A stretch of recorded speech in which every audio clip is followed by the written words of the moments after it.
INSiiGHTS. Yeah. 2 I's in the middle. INSiiGHTS. All right, y'all.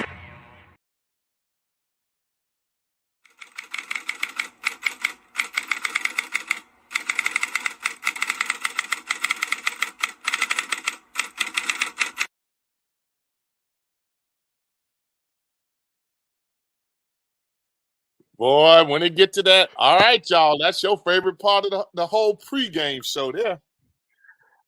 All right, y'all, here we go. It's showtime. Welcome back to another edition of Mick and Rick. It's me, your favorite reporter's favorite reporter, Rick Brown. Hey, want to say a shout out to the frat. What up, KSI? Everybody up in the DMV. What's up? Yo, yo. And he needs no introduction, but I'm going to give it to him anyway. The one, the only, Mickey Clayton, the coach extraordinaire. What's up, coach? Hey, Rick, like somebody told us from the show last week when we had Coach McCullum on, they had a quote that I really liked. They said, man, it was like you two were just having a conversation and everybody else was just eavesdropping to what y'all were talking about. Yeah, said, yeah. Y'all just seem like y'all get along real good. And I said, you know, we understand what it's like to be a coach and to be a coach at Florida A&M. I think a lot of times those of us who played and went to school there, we carry a heavier burden because it's our destination places where we want to be. So we carry a heavier burden in terms of how important it is for us to be able to be significantly positive. And it's not that others don't, but it's just a different, you cut a little different when, you know, you spent your time on the hill, when you had to go down those hills to the dorms and it's raining, sitting there in the window, betting on who gonna fall and who not gonna fall. You know, it's a little bit different now. It means a lot, you know, and Clement Johnson will tell you that. Earl Holmes will tell you that. Sarah Hill will tell you that. The coaches that we have that have been successful at the place that they got their degrees from, you know, and for me, and I'm not saying anything more than, you know, I understand. And there's certain, you know, we try to reach out to do different things to help different programs. And the ones you see are the ones that, you know, we've established relationships with that we try to help promote them. So Facts. You know, Facts. You know, you said something, coach, and thanks to everyone who chimed in on last week's show. But a good reporter is not one who tries to outsmart the coach or the expert. You know, a good reporter lays back and is almost a fly on the wall, listening to keys, picking up things. You listen to it, and then you interject something, and then you let them go. It's almost like an alley oop. You throw it up and let them boom it. And if you do that enough, the material, the content, the knowledge you can get just by listening is amazing. It's something, coach. And someone once told me that listen and silence are nothing but letters intertwined. Listen and silence. And that's true when it comes to reporting as well. And one of the things that we try to do, and I just really took it to heart when Coach McCullum made the comment about you don't ask those canned questions. You know, you ask those questions that allow people to get some insight, but also not the typical questions. Because unless you've been on the snake and been on that bus and been 12, 15 hours up the road to play, leaving at midnight, and playing a game and playing 3 games in 4 days, playing Delaware State, Maryland Eastern Shore, Howard, and then coming back. And then only our women's team was able to make that trip and win all 3 games. So, I mean, it takes a lot to be on there. You know, and I was going to ask him a question with some of the travel that you do in these snow-filled destinations. We learned that and as I talked with other coaches that came after me, those that thought I might have had something they could use, we always tried to encourage them to stay in a hotel that was a full-service hotel. And they couldn't understand why. I said, because if you get snowed in and you have to stay extra time, the money that you've been allocated is getting ready to run out. But if they have a full service hotel, you can at least eat, and they will build the institution, and you could pay them at another time. And I that was just something that you learn through experience, you know. But that's just something that we always try to, you know, tell some of the other coaches as they come along, you know. But getting off the bandwagon a little bit, and appreciative, and people like the segments that we did with the Black History moments and some of the knowledge that we dropped about Black history, because, you know, our churches in the state of Florida said, you know, they're going to take it upon themselves to make sure that they continue to educate our students so they're aware of where they come. So that's kind of what we're doing a little bit more at INSiiGHTS as well. Mick, what do you have for Did You Know for us? Coach. I think these should be pretty interesting. Maybe I'll let you decide, though. Okay, y'all. Former Jackson State and Chicago Bear Hall of Famer Walter Payton. He was the best running back of my era. No offense, Coach and the late Jim Brown, right? But Walter Payton was, for me. And he held the NFL rushing record for quite a while. A record now held by former Arizona Cardinals running back Emmitt Smith. But did you know, in 13 seasons, Payton only led the league in rushing once.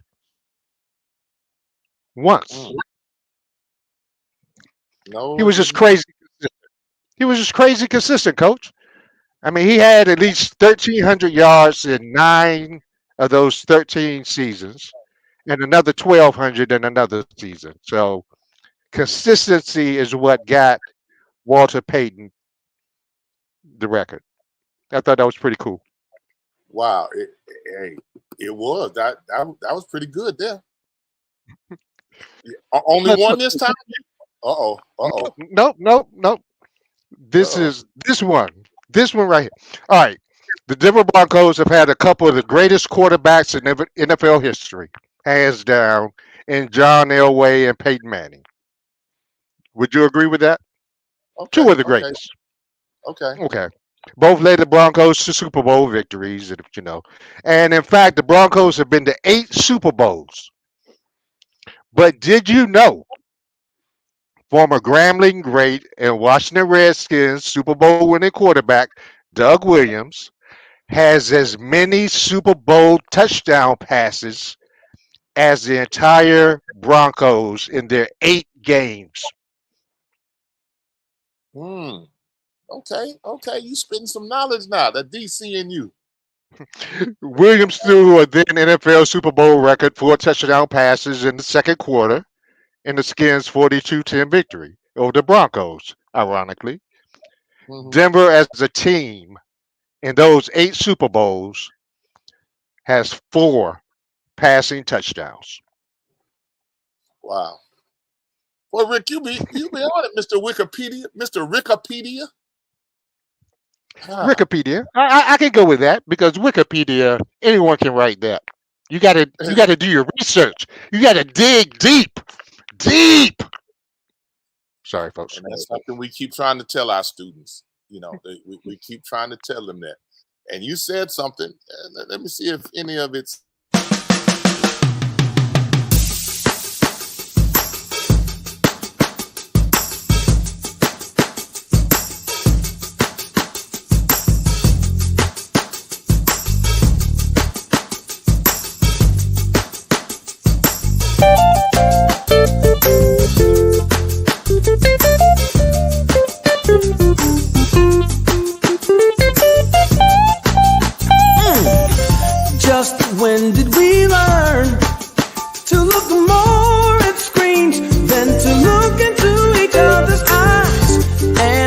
How did we grow to see our streets become cemeteries for our children's lives? Can we put war and hatred to rest? Love one another has to be our request. No more hatred and no more bigotry.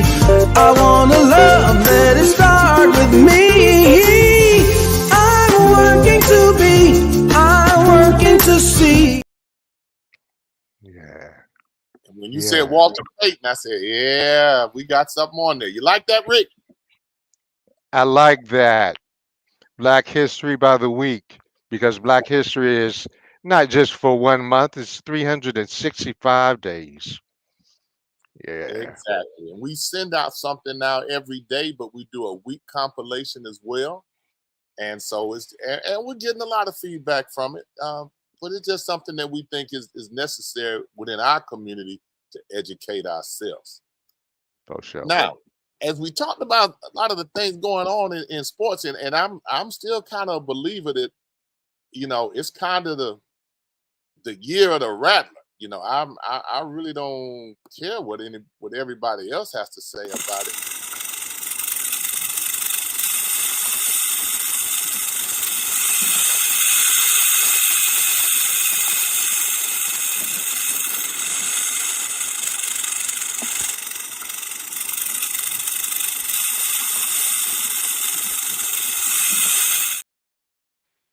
You see it? That's right. You see We're it? in that top 10 now. You see it?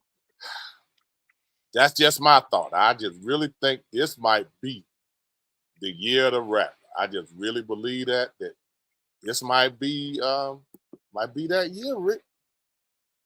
It's just something man. And the way we just played, we kind of hitting on all cylinders. And this game now would have been the trap game to me after we clinched the SWAC divisional championship. But we're playing a team that hadn't won a game from California at Division II. Even if it's a trap game, we'll play well and well enough to win. Then we'll head to Bethune. So there's no letdown in Bethune. Then we're hosting the SWAC championship. Now, a special word from John Grant of the Celebration Bowl. He said people were calling me, asking me about tickets and the school having tickets. Yeah, the school will have tickets, but certain seats are already sold out. He said that last year when Jackson State rolled in to Atlanta, waiting to see if they were going to win, a lot of seats were sold. They had people at Jackson State who couldn't buy tickets. So if you have an inclination that you want to go support the team without paying now, some of the auxiliary ticket services selling 50-yard line tickets for $400 and $500. You might want to go get your seats. You might and get your reservation. You might want to get that out the way. Get that done. Yes. Now.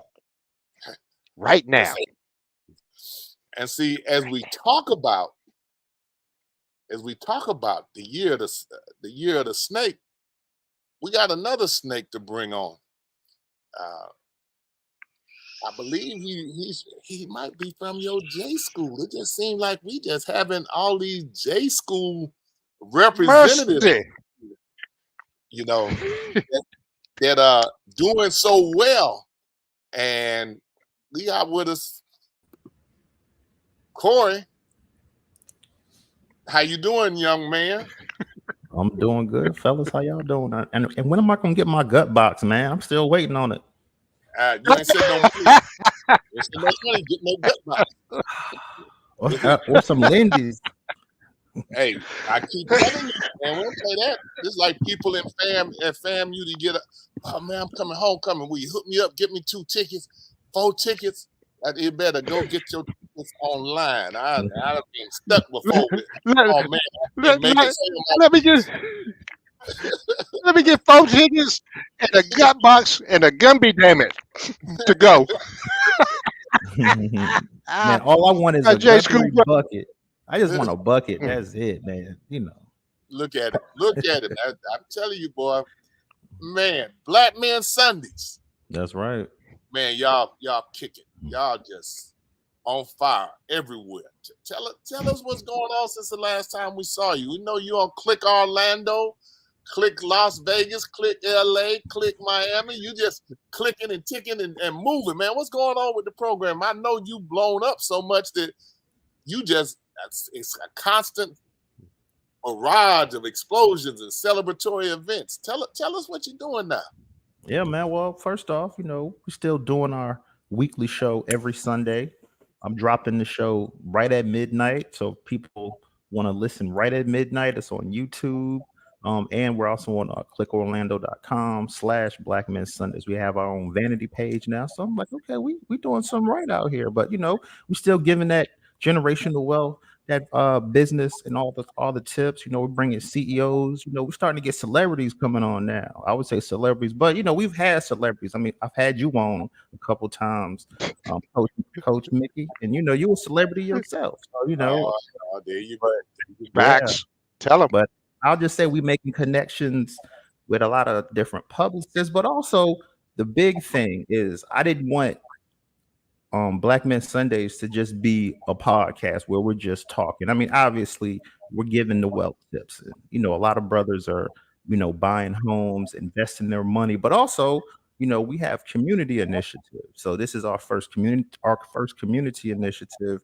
We're hosting the Turkey Drive for the Boys and Girls Club of Central Florida, the Universal location, which is located kind of like, it's kind of like in the Carver Shores neighborhood for folks familiar with Orlando, kind of like on the back end of Metro West. And, we partnered with them, but we're hosting the Turkey Drive.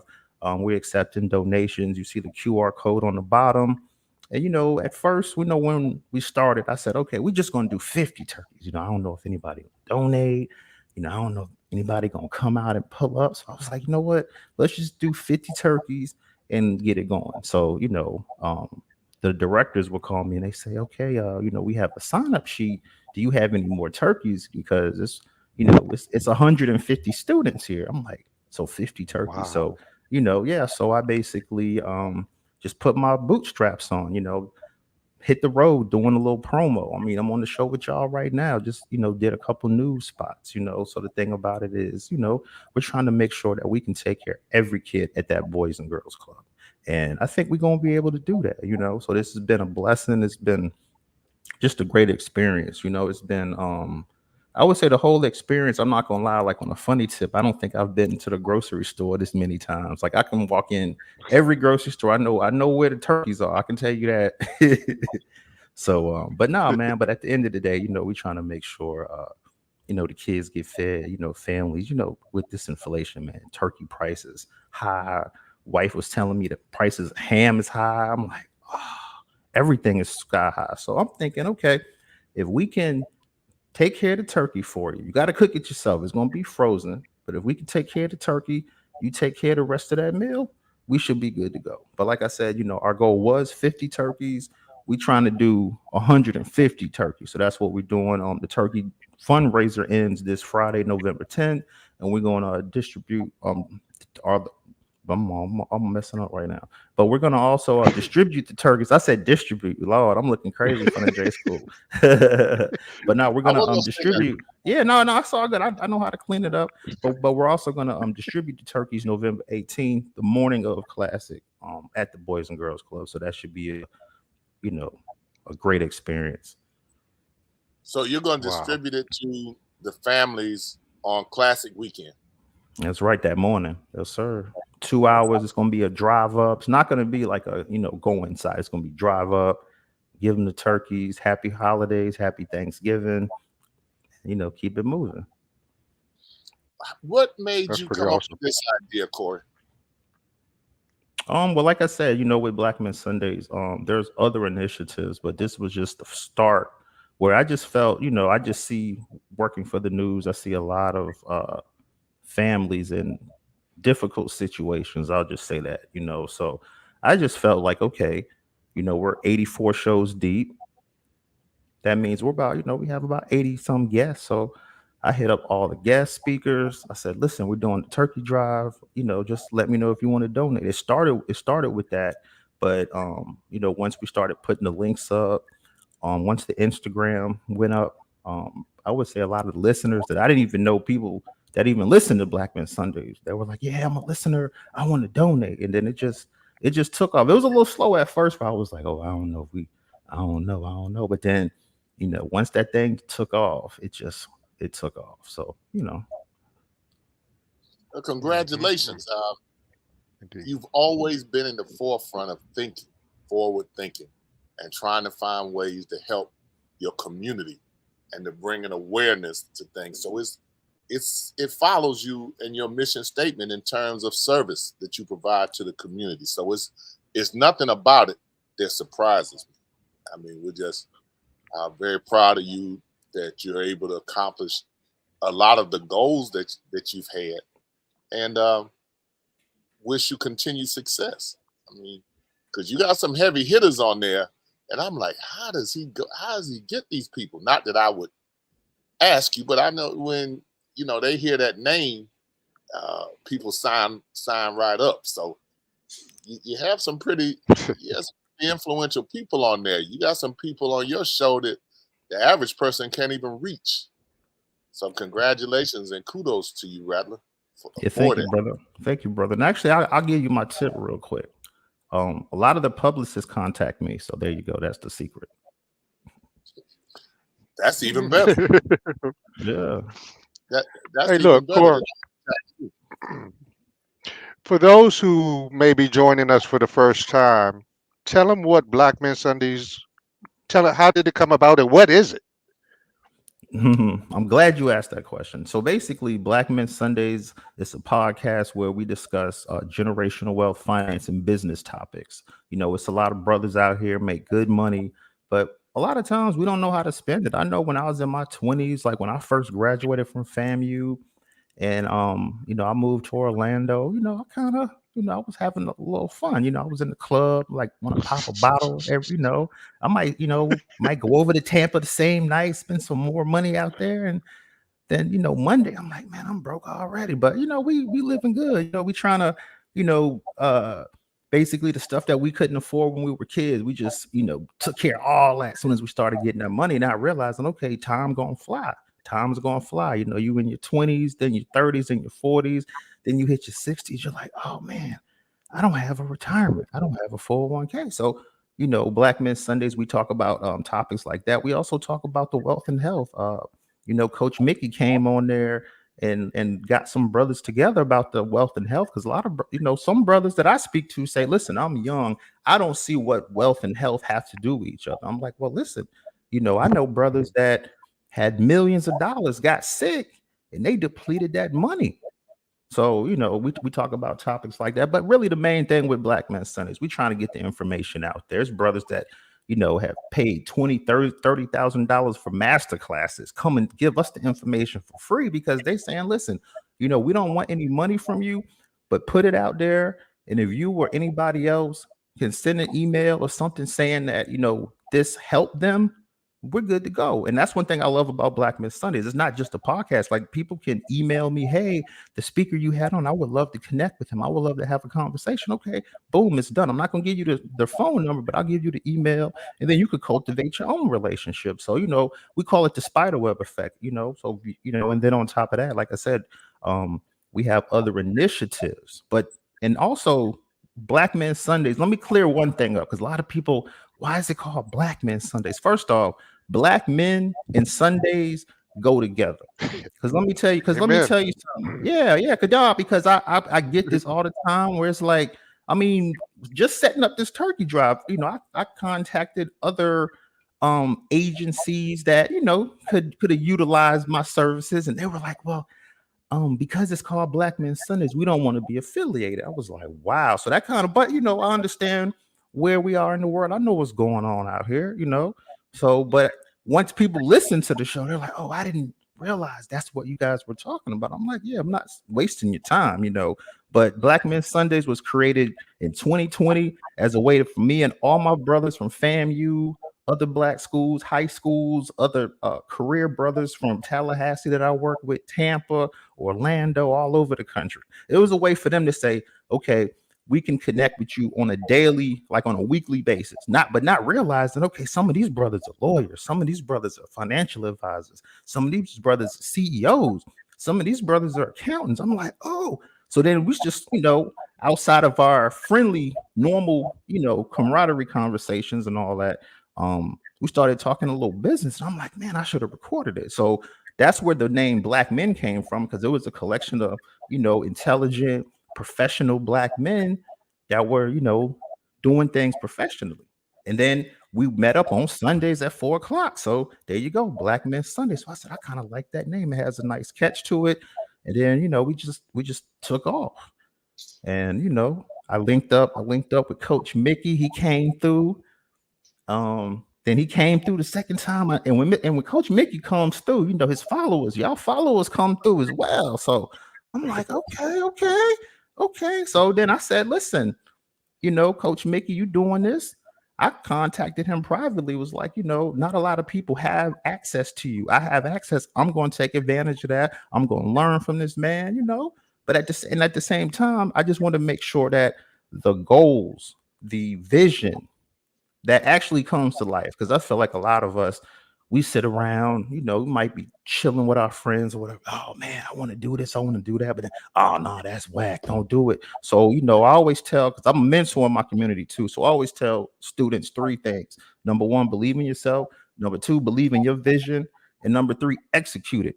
Because if you don't execute it, then that just stays in your head, then you might forget about it. And me thinking about doing this turkey drive, I'm like, man, I should have did this 3 or 4 years ago. I could be on a 3rd or 4th annual. But I got in my own head like, nah, what if no one shows up? What if we don't have a location to give out the turkeys? I was thinking all kind of stuff. I kind of just got in my own head. And then, so I just, when, around this time of year, I started thinking about New Year's resolutions. And that was one of my resolutions from last year. You know what? We're going to execute this turkey drive. We're going to do it. And oh man, it's been it's been awesome. It's been, wow. It's people I don't even know dropping money, like believing in the movement. It's people emailing me, like, yeah, man, it's a beautiful thing, man. And my thing, as long as we helping families, helping children, it's 1 in 5 children that aren't getting 3 meals a day. They might just get a meal at their school. I know kids get meals at their school. When they go home, a lot of times they'll take some extras or put it in their book bag because they may not have dinner. So I'm like, okay, if we can provide turkeys and help families, then I know we on the right track. And on one thing about life, they always say, you want to make sure you understand and identify what your purpose is. Well, look, I already know what my purpose is. I work for Channel 6, getting results. We helping families. Black Men Sundays, we giving everybody information on generational wealth, giving you tips, buying houses, everything on that. And then on top of that, we doing this turkey drive, and it's just the first initiative. We just warming the bus up. So, and from what I'm seeing with this, oh yeah, we about to take off, because at the end of the day, like I said, it's a podcast. It's a movement is what it is. Well, Corie, right, let's preach, baby. I'm sorry, Coach, you got me up now. What has surprised you the most in doing this, Corie? What's been your biggest surprise? Just the amount of people out here that are donating, and just the amounts that are coming. I'm like what? But I would say the biggest thing is just connecting with people that you may not that I may have never crossed paths with, that they have their stories to tell and they make donations, and that's what we on right now. So yeah. Well, congratulations. Let me ask you another question. Since you're from the FAMU Journalism School, the J School, tell us a little bit about how that has influenced you or prepared you at all for what you're doing now. Oh man, I don't think you have enough time for that. You shouldn't have did that. It's on. Okay, so first off, when I got to FAMU, man, I was 21.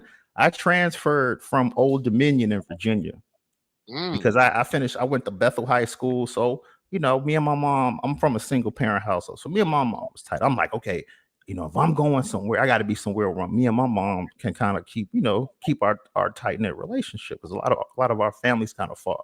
So basically we get to FAMU, and FAMU was different. Like, like I said, I went to Old Dominion, so I transferred to FAM, and it was just different. But no, the lessons, the professors, one thing about FAMU, it was funny when back then when some of the Florida State students would come over, they would say, "Oh yeah, I'm taking classes at FAM. It's gonna be cake. It's gonna be cake." But then first 3 weeks in, I'm like, man, I don't see Buddy no more. What happened? Oh, he done dropped the class. So yeah, so FAMU taught me mental toughness. FAMU basically taught me this whole journalism thing, just how to work a FAMU put a camera in my hand. I had no idea I was going to be a professional photographer. I thought I was going to be a doctor or something. And I tried to do that, but I just felt like the classes with the journalism, the communications, getting to know the professors, being able to go out and shoot a story, edit a story, put it together. And then, if you took Ken Jones class, I'm like, man, this is an A+ paper. And you might have got a D. I'm like, oh, but it's tough. But guess what? When I got my first job, I was nice with it. It was not a problem. When I got my second job, we were ready to go because we have that FAMU education. We don't need 3 weeks of training. We come in first, week or two, and we go on out there live by ourselves. So I feel like the biggest thing that I learned from FAMU is really execution and the level of preparedness. I can't even explain how much I learned from FAMU. But yeah, I wouldn't be sitting here right now talking to you, living good, if I ain't go to FAMU. I'm just keeping it all the way real. Well, what you saying has been consistent. I remember we had an executive director with the Tallahassee Democrat who for some reason wanted to talk to me. So I went over and met with him, talked to him, and we talked about a lot of different subjects. And he said, let me say this. He said, first of all, I'm not with this program about anything happening in Florida A&M. The Tallahassee community could not handle the loss of that institution. He said, in addition to which, the people that I hire, I have more students from Florida A&M's J School than all the other schools in the area combined. And he said, why? He said, because they come prepared. It does not take me nearly as long to get them trained for them to be ready to go. He said, I got some. It might take them 12 or 18 months for I get them up to speed, and that's too much time. He said, but not with the J School. He said, I respect that. So what you're saying is consistent with what I've heard from other J School graduates out here in the work environment. Oh, definitely. Yeah. FAMU gets you ready. I mean, yeah. Oh, definitely. I mean, FAMU had me writing for the FAMUing. I was the sports editor. I come back from a basketball game, have my story written up. I remember Marlon Walker at the time. He was the editor over me, and that brother was like, "Nah, man, you got to go rewrite that. I ain't posting that." So I'm like, "Oh man!" So I stayed up almost all night, got it right. But you learn from those experiences. So when you're in the professional environment, you are already nice. It's kind of like, okay, I need the money now. and we appreciate that honesty and candor. Rick, I know you. I could tell when you bite your lips. You got a question. Go ahead, get it out. No. He mentioned Marlon Walker, and that he was under him. Marlon was under me. I remember him well, and he's doing great things now as well. And the J School, wow. Maybe I don't plug it enough because it has done great things and has put out great people who have done great work, Corie notwithstanding. So great job, Corie, for keeping this tradition going. Oh yeah, that's what we do. And I just want to shout out class of 2003, Kelly Cook, Tiffany Green. I would say our class, man, I think we had like over 75% of that graduating class got jobs in the industry like that. I mean, yeah, because it was tough. And the thing about it is you didn't realize, like you go shoot your stuff and then you come back and then you're looking at everybody else. You're like, oh, mine look all right, but hers looked like Sharia Harris, man. She would come out the gate. You'd be like, you did all that yourself, got net sound, stand-ups and everything. I'm like, okay, we're gonna have to get our stuff right. But I'm just saying, before I turned it in to Mr. Jones, I made sure, okay, is there a jump cut? Because Mr. Jones, man, you can have an A+. You got that one jump cut, that's a D. And you can't pass his class with no D, man. So yeah. So when it was time for the real world, we were ready to go. I would say for me in my career, I did more training where a lot of new students would come in from other schools. They would go through the training through management, but then at some point, they'll hang with me for a little bit, and I'll give them that FAMU grooming. I've given a lot of Gators that FAMU grooming. I'm trying to tell you right now. A lot of Gators come through. I'm like, man, y'all got a top 10 J school in the country. But okay, yeah, I'm doing a lot of training right now, so let's go. You got to fine tune y'all. Yeah, that's facts too. That's facts. Well, we appreciate you being with us. You are more than welcome to hang on with us, but we got a few things that we got programming that we got to cover. We appreciate you being on, and we want to be able to take advantage of knowing you and helping you promote what you're doing down there and to bring you on. We're very proud of you and what you're doing, and we wish you continued success. And we talk offline all the time, so we will be talking again and sharing knowledge and giving information to each other. Yeah, definitely. And lastly, like I said, the event is November 18th, so it's classic morning. If y'all around, pull up. We have a good time. 2 hours. The news gonna be there. We about to do it up. Right before the game, right before FAMU crash them Cookman boys. Let's go, fam. As it says right down there, year of the snake. It's the year of the snake. Yeah, that's right. So like I said, you're more than welcome to stay with us, but it's a couple things we got to bring up. But you're welcome to be with us now. Yeah, I'm gonna hang out. I'm right here. Okay. It was a World Series no one saw coming when the Texas Rangers took on the Arizona Diamondbacks. The Rangers were the 5th seed in the American League, while the Diamondbacks were the 6th and final seed in the National League playoffs. Both teams got hot at the right time, however, to make an improbable World Series run. Texas swept the number 4 Tampa Bay Rays and the top-seeded Orioles, before punching their ticket to the series by beating the defending World Series champion Houston Astros in 7 games. The Diamondbacks followed suit in the Senior League, sweeping the 3rd-seeded Milwaukee Brewers and 2nd-seeded LA Dodgers before slipping by the 4th-ranked Philadelphia Phillies in 7. In the World Series, the two teams split the first 2 games in Texas before the Rangers took control. They won 3 straight and finished off the season with a 5-0 victory in Game 5 and their very first World Series title. Texas's Corie Seager was the MVP, becoming the 4th player in Major League history to capture 2 Willie Mays World Series Most Valuable Trophy awards. The others, Hall of Famers Sandy Koufax, Bob Gibson, and Reggie Jackson. Only Seager and Jackson accomplished the feat with different teams. For manager Bruce Bochy, it was his 4th championship. It solidifies an already sound Hall of Fame resume by turning around a team that lost more than 100 games in 2021. Congratulations. While it is shocking, it really shouldn't come as a surprise the number 1 ranked and defending national champion LSU Tiger women's basketball team lost its season's opener to the Colorado Buffaloes. Since the women's NCAA Division I tournament began in 1982, only 3 schools have ever repeated as champions. USC in 1983 and 84. Tennessee did it twice, winning 3 in a row from 1996 through 1998 and 2007 and 2008. And UConn, who did it 3 times, winning 3 titles from 2002 through 2004, winning again in 2009 and 2010, then winning 4 straight from 2013 to through 2016. It's hard to repeat. It wasn't like LSU was playing a slouch in the Hall of Fame Classic in Las Vegas.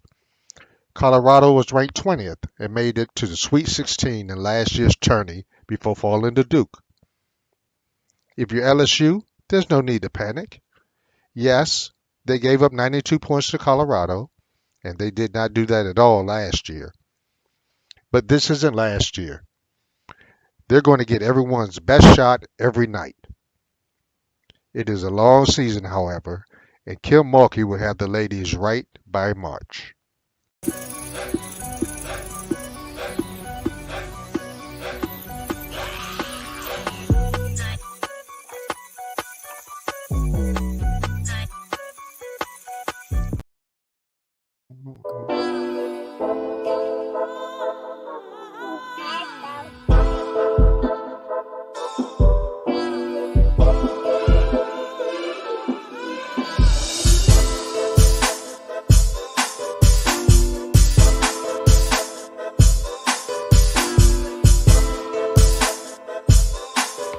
In the spring of 1942, orders went out to the Marine Corps Reserve districts to begin black enlistment on June 1st.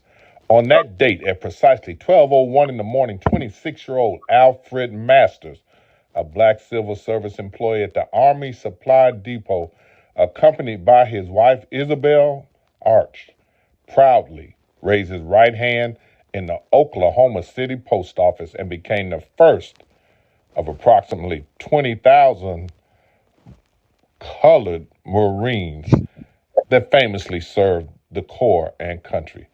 Those enlistees trained at Montford Point, an all-black segregated training center from 1942 to 1949. Alfred Masters' wife, Isabel Masters, would say, Alfred and I were on the elevator at the post office in Oklahoma City when a Marine recruitment officer who asked Alfred if he wanted to be the first black Marine. Of course, the answer was yes. Alfred was wearing a Langston University sweater, which prompted the recruiter to approach him. 1 minute after midnight, June 1st, 1942, he was inducted as the first black Marine. In Texas, however, another young man was inducted 1 minute after 8 a.m. as the first black Marine. However, Alfred's name is always listed first, creating a degree of controversy about it. The year was 1941. The United States was preparing to enter World War II, and it needed recruits. But President Franklin Roosevelt faced a problem. Hiring discrimination based on race was still a norm in defense industry, but civil rights leaders were organizing for a change. A. Philip Randolph, who had organized and led the first the Black Labor Union, the Brotherhood of Sleeping Car Porters, was planning a march on Washington to pressure Roosevelt to open up the defense industry to blacks, but the president resisted. The commandant of the Marine Corps, among other officers, was strongly opposed to allowing blacks into the Marines. As the march grew closer and under pressure from his wife, Eleanor, Roosevelt conceded. On June 25th, 1941, just a week before the march was set to take place, the president signed Executive Order 8802 prohibiting racial discrimination in the defense industry or in government. At last, all branches of the United States Armed Forces were open to blacks. Recruitment of black men for the Marine Corps started in June 1st, 1942, a year after it had been signed. The Corps looked for men with the skills needed to build the facilities where the black Marines would train. They had a quota of 900, and they had the sum of the first class of black recruits arrived in Montford, North Carolina. They would later say when they got to the gate, there was nothing there. The training grounds just a few miles away from Cape Lejeune was built that year for $14 million where the white recruits trained. When Montford was first established, everyone in charge was white. The Corps' goal was to train Montford Marines to take over the training of future black recruits. When they took over as weapon instructors and so forth, a Montford Pointer said in a previous interview, the blacks were worse on our own than the whites were on us when they were in charge. I think the whites realized that, well, now we don't want to act like we don't like blacks or that we are bigots or so forth.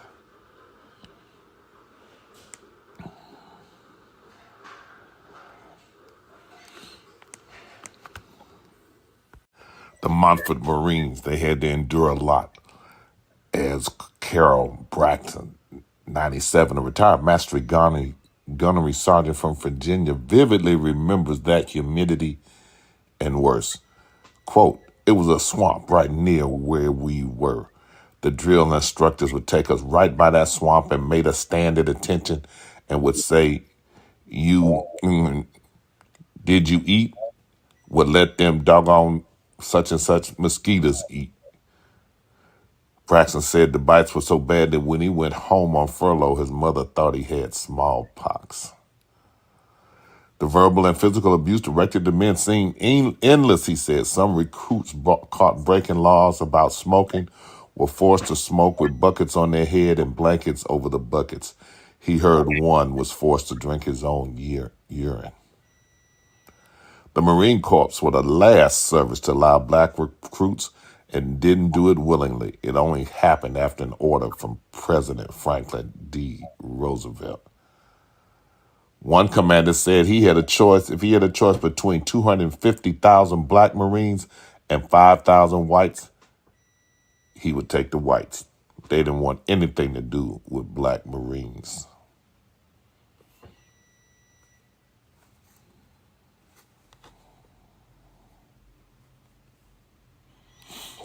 Is one thing he's gleeful about in the forgotten history. He might say that they ran out of blood and asked for people to donate blood.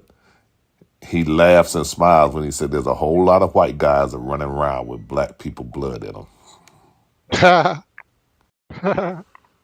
The first black Marine recruits arrived for basic training on August 26, 1942. Although unlike white recruits who trained at Paris Island or San Diego, black recruits were sent to a segregated training facility named Montfort Point, located adjacent to Camp Lejeune. The conditions at Montfort Point were far from ideal. Additionally, Montfort black Marines continued to endure racism, not even being allowed to enter Camp Lejeune without being accompanied by a white Marine. Despite the obstacles, African black men continued to voluntarily join the Marine Corps. Montfort Point Marines were trained for anti-aircraft defense battalions as well as supply and logistical roles. The first black unit to deploy overseas, the 1st Depot Company, left Montfort Point on April 16, 1943.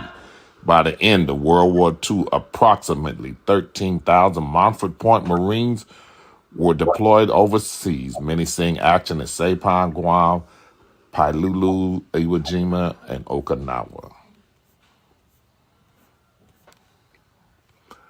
After the war, Montfort Point continued to operate with more than 20,000 black Marines receiving training at the camp. Ultimately, in response to Executive Order number 9981, signed by President Truman, all branches of the military were desegregated, and Montfort Point was decommissioned on September 9, 1949.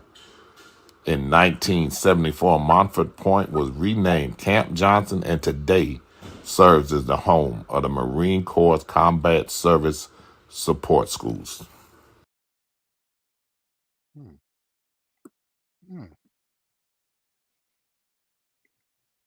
Kind of gets you a little bit, doesn't it? Interesting. Definitely. I mean, I saw you swallowed hard when you had to say colored.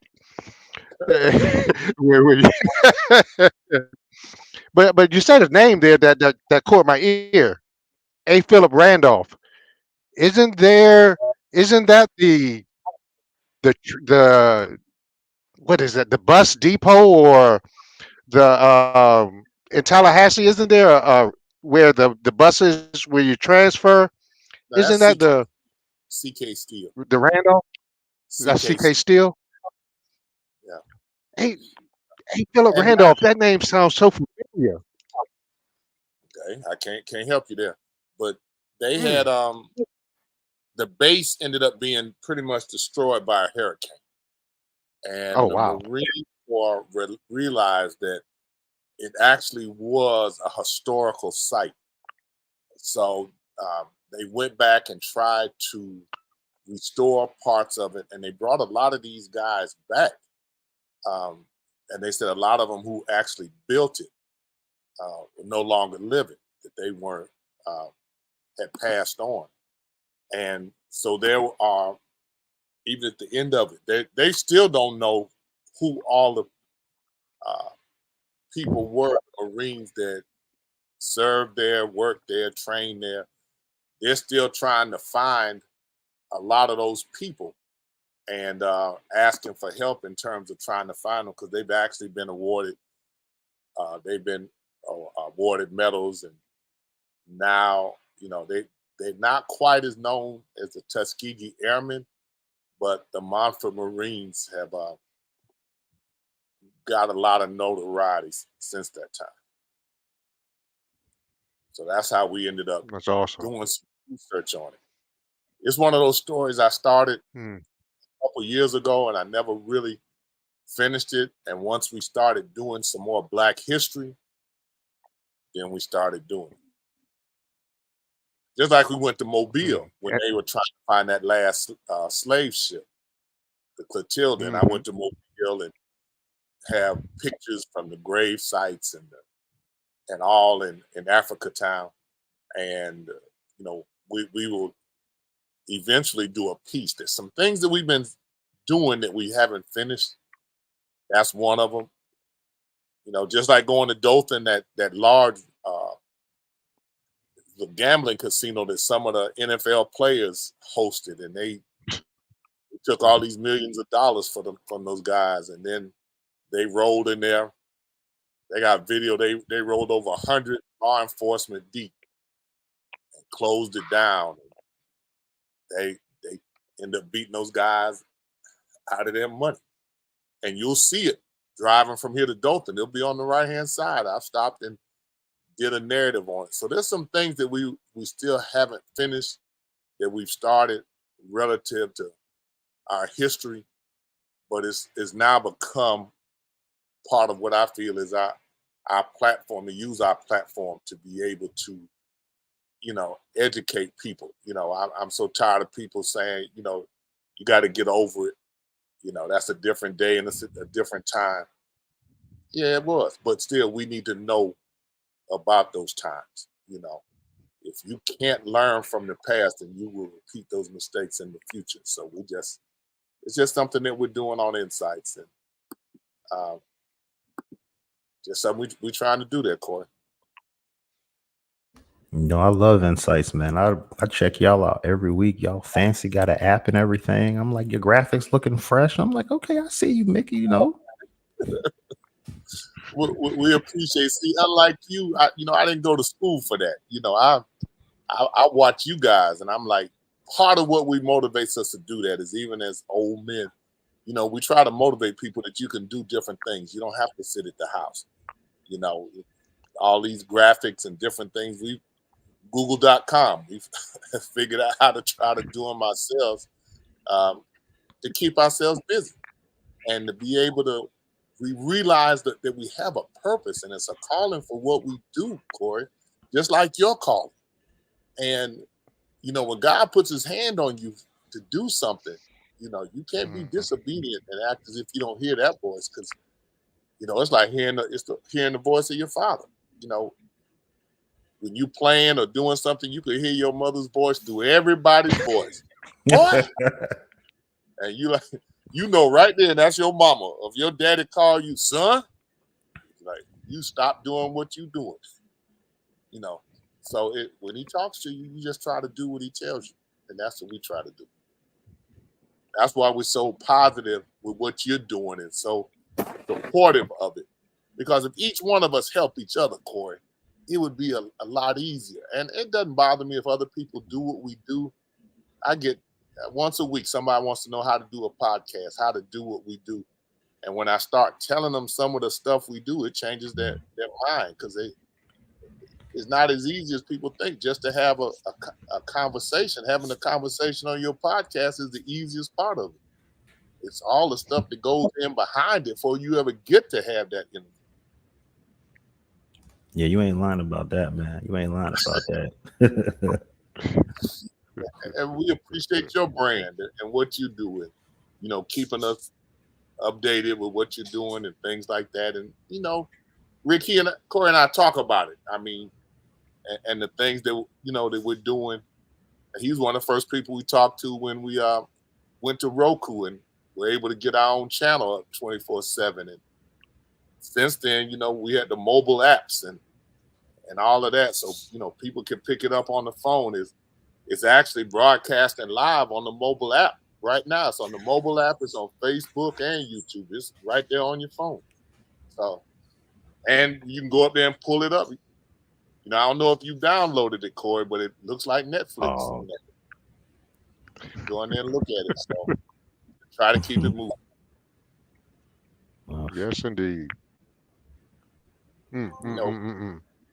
So we appreciate you being on with us. You bring a lot of knowledge in terms of what's going on, what you're doing. We're so glad to be able to feel like we're a part of it. Just want to be supportive any way that we can. And tell them one more time how they can check out the show, Corie. Oh, definitely. Yeah. So if you have an iPhone, just go to the podcast app, download or just search Black Men Sundays. If you're on Spotify, we're on all podcast platforms. We're on YouTube. Go to YouTube, search Black Men Sundays. That'll pull it right up. Click Orlando.com/Black Men Sundays. And you can go to blackmensundays.com. And if you go scroll to the bottom of blackmensundays.com, you can be a subscriber, and then you'll get information before the show goes out. So if we're doing a live recording and you say, I like that doctor, I kind of want to be on the live show, we'll put you on. And that's what I think makes Black Men Sundays unique. It's not just, it's not just me talking with the guests. We got the community brothers coming through. It may be a subject where, okay, I can research because I'm a natural journalist. I always tell people I had that FAMU education. I'm a natural journalist. And one thing that I didn't mention about this FAMU education, the best part about it is you're well-rounded. You know how to be a photographer. You know how to be a reporter. You know how to produce. I mean, look, Black Men Sundays, what? I'm hosting it, shooting it, editing it, all that. We got music. So, at FAMU, you learn how to be well-rounded. When we started doing the turkey drive, Channel 6 was like, hey, Corie, you wanna be on the news? I'm like, hold on, y'all gonna put me on the live show for real? They was like, well, you already doing a podcast. So I'm like, but you know what? The first thing I thought was, okay, you got the FAMU education. Just talk that talk. But, slow down a little bit. Because me, sometimes my brain may think a little faster than my mouth. And then, my tongue get a little stuck and I get a little lost. But it's all good, though. Because at the end of the day, you who you are. I'm a one of one. So what? I might stutter a little bit. I might mess up. But I guarantee I'm going to get back on it. And that's just part of the mental toughness, part of that FAMU. Because let me tell you, some of them classes, you better have some mental toughness, or you ain't going to make it. That's just what it is. Facts. I mean, hey man, I'm telling you, once you ask me that question, what? Yes, I'm telling you, if you want to be prepared, go to FAMU. Come to FAMU. If you want to get a great education, to where it ain't gonna be no cupcake classes. Now, if you want to go to a school and you want the cupcake, you want to party to about 5, 6 in the morning, go to the 8 o'clock class and snooze through it. Don't go to FAMU. Don't come to FAMU. I'm gonna just tell you that right now. You're not gonna make it because go across the tracks. Yeah, because my first, I ain't saying all that, but I'm just saying my first year at FAMU was an adjustment. I'm like, wow, all these parties, all this going on, and I'm not gonna lie, I came from Old Dominion, so I wasn't used to, dang, the whole party is black. even when I went to Florida State parties, there still was a lot of black people in there. You know, sometimes you might go to a party like, man, I'm the only black person here. Like, let me be cool, man. Like, you know, don't turn up too much. Have fun, but just, you know, understand where you at. You know, your grandma, your mom always tell you, boy, you better understand where you at. So, you know, so yeah, FAMU, baby, all day. It wouldn't be no Black Men Sundays without it. I wouldn't be on this show without FAMU. I wouldn't have this career without FAMU. I wouldn't be in this house without FAMU. I wouldn't have this wife without FAMU. I mean, I can go all day. And we appreciate that. Hold on now.